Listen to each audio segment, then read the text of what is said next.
বাংলা ধারাবাহিক জগতে একে একে শুরু হতে চলেছে একাধিক নতুন ধারাবাহিক, আর যার জন্য টেলিভিশনের পর্দা থেকে বিদায় নিচ্ছে একাধিক পুরনো ধারাবাহিক। কিছুদিন আগেই শুরু হয়েছে স্টার জলসায় নতুন ধারাবাহিক বাবলি সুন্দরী। তো অন্যদিকে জি বাংলার পর্দায়ও আসতে চলেছে দুটি নতুন ধারাবাহিক, অন্নপূর্ণার লক্ষ্মীরা ও দুলারি। অন্নপূর্ণার লক্ষ্মীরা ধারাবাহিকে প্রধান ভূমিকায় অভিনয় করছেন অভিনেত্রী স্বস্তিকা ঘোষ ও অভিনেতা সৌম্য সরকার। অন্যদিকে যদি দুলারির কথা বলা হয়, তাহলে দুলারি ধারাবাহিকের শুধু প্রথম টিজার প্রকাশ পেয়েছে, কিন্তু সেখানে কে থাকছে তা এখনও জানা যায়নি।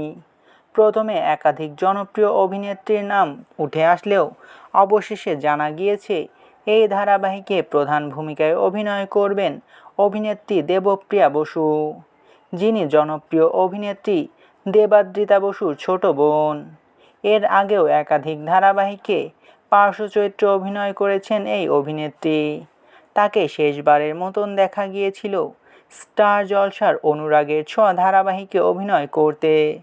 এতদিন পার্শ্ব চরিত্রে অভিনয় করার পর এই প্রথম প্রধান চরিত্রের মধ্য দিয়ে টেলিভিশনে আসছেন এই অভিনেত্রী।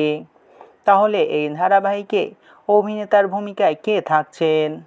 বিভিন্ন সূত্র থেকে জানা যাচ্ছে এই ধারাবাহিকে দেবপ্রিয়া বসুর বিপরীতে প্রধান অভিনেতার ভূমিকায় নাকি থাকবেন অভিনেতা নীল ভট্টাচার্য, যিনি বাংলা ধারাবাহিক জগতের একজন জনপ্রিয় অভিনেতা। তাকে শেষবার দেখা গিয়েছিল স্টার জলসার ভোলে বাবা পার করেগা সিজন 1-এ। আর এবার শোনা যাচ্ছে দুলারি ধারাবাহিকে নাকি প্রধান ভূমিকায় থাকবেন অভিনেত্রী দেবপ্রিয়া বসু ও অভিনেতা নীল ভট্টাচার্য। বলা বাহুল্য, এর আগেও অভিনেতা নীল ভট্টাচার্য ও অভিনেত্রী দেবপ্রিয়া বসু একসাথে জি বাংলার উমা ধারাবাহিকে অভিনয় করেছিলেন, যেখানে নীল ভট্টাচার্য শালীর ভূমিকায় অভিনয় করতে দেখা গিয়েছিল দেবপ্রিয়া বসুকে। এই ধারাবাহিকটি জি টিভির সারু ধারাবাহিকের রিমেক হতে চলেছে। এই বিষয় নিয়ে আপনার কি মতামত তা অবশ্যই কমেন্ট করে জানাতে পারেন। ভিডিওটি ভালো লাগলে চ্যানেলটিকে সাবস্ক্রাইব করে আমাদের সাথেই থাকবেন। আপনাদের ভালোবাসায় আমাদের সামনে এগিয়ে যাওয়ার শক্তি যোগায়।